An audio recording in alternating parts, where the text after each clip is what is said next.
जय गुरु जी। कब किसको क्या मिलना है अपनी अपनी किस्मत की बात है, लेकिन बिगड़ी किस्मत को बनाना मेरे गुरु के हाथ है। अनंतम शुक्राना गुरु जी। तो आज की वीडियो में हम बात करेंगे कि गुरुजी हमारा टेस्ट कब तक लेते हैं, कैसे पता चले कि गुरुजी हमें नींबू की तरह निचोड़ रहे हैं। इसी के साथ कुछ सवाल और हैं जिनको हम क्लियर करने की कोशिश करेंगे, उनका जवाब देने की कोशिश करेंगे। सो ज़्यादा टाइम ना वेस्ट करते हुए आज की वीडियो को स्टार्ट करते हैं।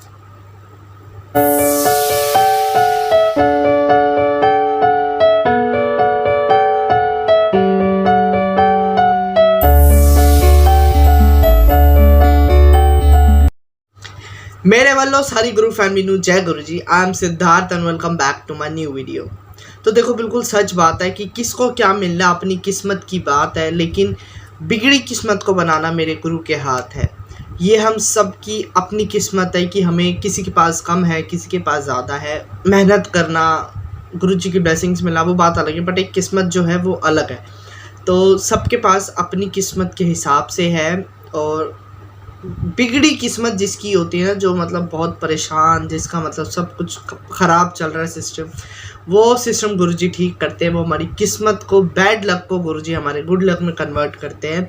तो अनंतम शुक्राना गुरुजी हमारी बिगड़ी किस्मत को बनाते हैं। गुरुजी का यही काम है।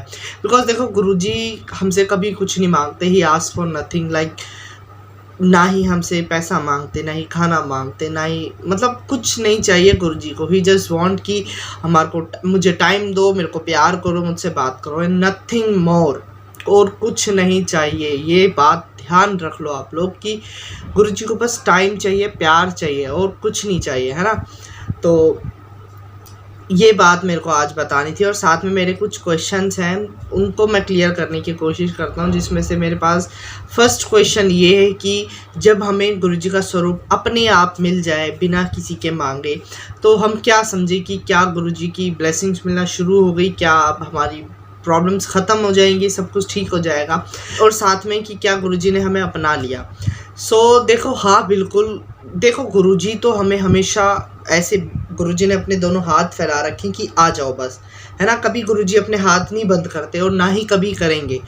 तो गुरुजी ने तो हमें कब से अपनाया हुआ है। अब ये हमारे ऊपर है कि स्वरूप मिल गया, उसके बाद हमें कनेक्शन बनाना है, गुरुजी के साथ डायरेक्ट कनेक्शन बनाना है या नहीं। गुरुजी ने तो अपना ही रखा है, हमें अपनाना है या नहीं वो हमारे ऊपर डिपेंड करता है। क्योंकि अभी मैं यहाँ कितनी बातें बताता हूँ, उसके बाद आपको सुनने के बाद आप कितनी बातें ऑब्जर्व कर रहे हो, मीन्स अपने अंदर ला रहे हो।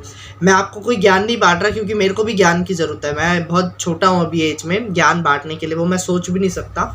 बट यहाँ गुरुजी से कनेक्ट होने वाली जो मैं बातें बताता हूँ ना आप लोगों को, वो चीज़ें आप ऑब्जर्व कर रहे हो, दैट्स वर्थ इट। मतलब सबसे मेन बात यही है कि आप उन चीज़ों को अपने अंदर लो और गुरुजी के साथ डायरेक्ट कनेक्शन बनाओ, तो आप गुरुजी से जुड़ जाओगे, तो आपने गुरुजी को अपना लिया, है ना। तो जब अपने आप स्वरूप मिलता है ना गुरुजी का, तो गुरुजी ये बताते हैं कि देखो, तुम्हें ज़रूरत है मेरी। अब जैसे मेरे को, मैं सपोज़ कि अभी गुरुजी को नहीं जानता, मेरे को किसी ने अपने आप स्वरूप दे दिया, मेरी लाइफ में बड़ी प्रॉब्लम चल रही है और मैं गुरुजी को नहीं जानता, ठीक है। मेरे पास अपने आप गुरुजी का स्वरूप आ गया। मेरे ऊपर डिपेंड करता है कि मैं उसे रखूं या वापस किसी को दे दूं। अगर मैंने रख लिया तो मतलब गुरुजी भी वेट कर रहे थे मेरे पास आने का, और मेरी लाइफ ठीक होना शुरू हो जाएगी। बट अगर मैंने उस स्वरूप को वापस दे दिया तो गुरुजी कुछ नहीं कर सकते, बिकॉज गुरुजी तो आए थे मेरे पास, अब बट मैंने वापस कर दिया तो मेरी किस्मत ख़राब ही रहेगी। इसी तरीके से अगर आपके पास आए हैं गुरुजी, तो इसका कोई ना कोई मतलब है, गुरुजी की प्लानिंग है इसके पीछे। तो अपनाएंगे गुरुजी, तो बस यही बात है कि ठीक है, सारी प्रॉब्लम सॉल्व होना शुरू हो जाएगी। इसका यही मतलब होता है, जब अपने आप स्वरूप मिलता है गुरुजी का बिना किसी से मांगे, तो गुरुजी खुद आते हैं। हम यही मानते हैं कि गुरुजी खुद आ गए हमारे पास। तो बस थोड़ा सा सब्र करो, अच्छा टाइम आएगा, ठीक टाइम आएगा, सब कुछ ठीक हो जाएगा, है ना। और इसी के साथ में एक और क्वेश्चन मेरे पास था कि जब हम मतलब गुरुजी का सत्संग कर लेते हैं, उसके बाद जो हमारे पास गुरुजी के कपड़े होते हैं, मीन्स जो चोला होता है, उसे चोला कहते हैं हम लोग। तो वो जो चोला होता है, साथ में मतलब जो दरबार डेकोरेशन करते हैं हम लोग, जो साइड के टेबल और चोला, और साथ में जो गुरुजी की जूतियाँ होती हैं, उसका हम क्या करते हैं। तो देखो, मैं बताऊं कि जूतियाँ हर कोई नहीं रखता गुरुजी की अपने घर में, बिकॉज किसी के पास स्पेस है, किसी के पास नहीं है। तो ज़रूरी नहीं है जूतियाँ आप ज़रूर रखो, अदरवाइज़ आप स्वरूप रख सकते हो। स्वरूप भी नहीं है तो कोई नहीं, आप नीचे फ्लावर बिछा दो किसी टेबल पे, कपड़े पे, वहाँ गुरुजी पैर रख लेंगे। तो देखो, सत्संग करने के बाद आप उन सब चीज़ों को अपने पास दोबारा रख लो, क्योंकि कई लोग ऐसे होते हैं, ये सबके अपने अपने बजट के ऊपर बात होती है। कई लोग होते हैं कि उन चीज़ों को यूज़ करके किसी संगत को दे देते हैं, जो सत्संग करते रहते हैं उन लोगों को दे देते हैं कि आप गुरु की जूतियाँ रख लो, जोड़े और चोला रख लो, हम नेक्स्ट टाइम नया ले लेंगे। अब जो लोग करते रहते हैं, जिनके मतलब इतने फाइनेंशियली स्ट्रॉन्ग नहीं है, अब इसमें कोई ऐसी बात नहीं है, जो फाइनेंशियली स्ट्रॉन्ग नहीं है बेसिकली वो लोग उसे दोबारा रख दो। आप 2-3 चोले हैं तो कोई नहीं, आप कभी एक लगा दो, कभी एक लगा दो, चेंज करते रहो। एक है तो भी कोई नहीं, आप उसको साफ़ करके रख दो, नेक्स्ट टाइम अगली बार जब सत्संग करो तो उसे यूज़ कर लेना। बाकी आप उसे मतलब किसी अलमीरा में, किसी कबर्ड वगैरह में रख दो सेफली, ठीक है, ताकि आप उसे नेक्स्ट टाइम यूज़ कर लो, क्योंकि हर बार तो पॉसिबल नहीं है ना नया चोला बनवाना। अगर पॉसिबल है तो कोई नहीं, आप उसको क्या कहूँ मैं, मतलब संगत को दे दो या फिर अपने पास रखो, ये आपके ऊपर डिपेंड करता है। और कहीं उसको बाहर रखने की, फेंकने की ऐसी कोई ज़रूरत नहीं है। और आज का मेन क्वेश्चन हमारा ये है कि हमें जब गुरुजी निचोड़ते हैं तो हमें कैसे पता लगेगा, है ना, कैसे हमें पता लगेगा कि गुरुजी हमें निचोड़ रहे हैं और हमारी लाइफ की परेशानियां कब ख़त्म होंगी। तो बेसिकली देखो, इस बात का आंसर यही मैं दूंगा कि अगर हम कुछ मांग रहे हैं गुरुजी से, अगर वो हमारे लिए अच्छा भी है और उसको नहीं मिल रहा, वो चीज़ हमें नहीं मिल रही, अब इसका मतलब ये नहीं मिल रही तो कभी भी नहीं मिलेगी, मतलब उसमें टाइम लग रहा है मिलने में, काम बनते बनते अगर ख़राब हो रहे हैं, रुक रहे हैं, तो इसका मतलब ये है कि हमारे जो गुरुजी और हमारे बीच में जो डिस्टेंस है ना, जो भी रास्ता है, उसके बीच में हमारे कर्म आ रहे हैं। वो कर्म जो मतलब बेसिकली मैं एक एग्जांपल देता हूँ, हम और गुरुजी एक स्टेशन है, और मतलब हमारी लाइफ का ना एक ट्रैक है, रेलवे ट्रैक, उस पे जितने भी पत्थर है ना जो ट्रैक पे, वो समझ लो वो हमारी लाइफ की परेशानियाँ है। जब तक वो ट्रैक साफ़ नहीं होगा ना, हम अपने गुरुजी से या फिर हम अपने स्टेशन तक नहीं पहुंच पाएंगे, है ना। तो पहले वो ट्रैक साफ़ होने दो, गुरुजी से कनेक्ट होने के लिए हमारे जो बुरे कर्म है वो पत्थर बन के हमारे रास्ते में है, तो उन पत्थरों को पहले साफ़ होने दो, उसके बाद गुरुजी आपको अपनी ब्लेसिंग्स देना शुरू कर देंगे। और ऐसा नहीं कि अगर आपके कर्म कट रहे हैं बीच में आपको ब्लेसिंग्स नहीं मिलेगी, आपको गुरुजी अपनी ब्लेसिंग्स दिखाते रहेंगे, चमत्कार देते रहेंगे, मिरेकल्स दिखाते रहेंगे। ऐसी कोई बात नहीं कि गुरुजी अकेला छोड़ देंगे कि कर्म काटो, नहीं।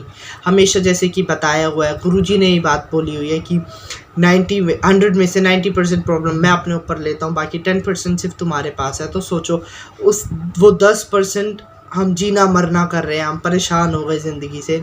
तो गुरुजी देखो कितने अच्छे हैं, हमारी 90% प्रॉब्लम अपने ऊपर ले ली।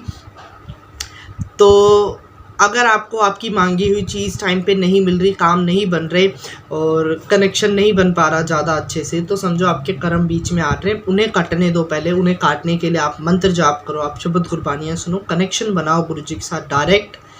और देखो, आपने ये पूछा कि गुरुजी कब तक हमारी लाइफ में प्रॉब्लम आएंगी। देखो, प्रॉब्लम्स तब तक आएंगी जब तक हमारे कर्म नहीं कटते। मेन चीज़ यही है, जब तक कर्म कटेंगे।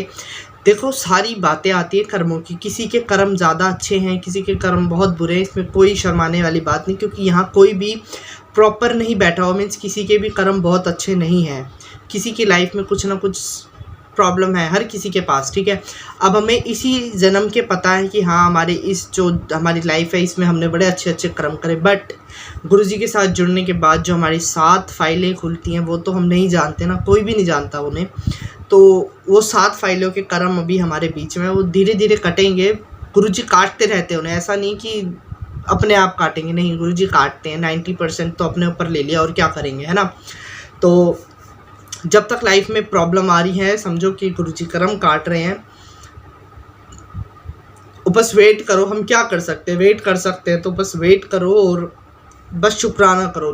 हम अगर कंप्लेंट्स करेंगे ना गुरुजी को, तो हम दूर होते जाएंगे, ये बात बिल्कुल सच है। जिससे हम कंप्लेंट कर रहे हैं, हम उससे दूर होते जाएंगे। और थैंकफुल अगर बने रहोगे, आप थैंक्स बोलोगे गुरुजी को, शुक्राना करोगे, उतना आप गुरुजी के करीब आओगे, उतना पास आओगे। So just say thanks, always शुक्राना करो गुरुजी का, और कुछ नहीं करना, ठीक है। जितना शुक्राना करोगे उतना आपको अच्छा रहेगा आपके लिए। मतलब गुरुजी को पता नहीं कुछ अलग एक प्यार है शुक्राना वर्ड से। बस गुरुजी चाहते हैं कि शुक्राना सुनता रहूँ, मैं सुनता रहूँ, और हम भी बस सुनाते रहते हैं, चाहे हमें चोट लग रही है, चाहे हम रो रहे हैं, बस शुक्राना निकलता है मुँह से। सो अनंतम शुक्राना गुरुजी दोबारा। और मेरे को होप है कि आप लोगों के जो डाउट्स थे क्वेश्चन के थ्रू वो सॉल्व हुए होंगे थोड़े बहुत। बाकी अगर कुछ और डाउट्स बचे हैं तो उनको क्वेश्चन कमेंट आप कर दो, आप कोई टेंशन नहीं, मैं आंसर देने की पूरी कोशिश करूंगा आप लोगों के क्वेश्चंस की। और बाकी अभी और भी क्वेश्चंस हैं, मैं उनको लेकर आऊँगा जल्दी वीडियो बना के। और आई होप आप लोगों को वीडियो पसंद आई होगी। सो चैनल पे नए हो तो सब्सक्राइब कर देना चैनल को, वीडियो को शेयर कर दो। मिलते हैं नेक्स्ट वीडियो में नेक्स्ट टॉपिक के साथ, नेक्स्ट क्वेश्चंस के साथ। तो तब तक के लिए जय गुरुजी, शुक्राना गुरुजी।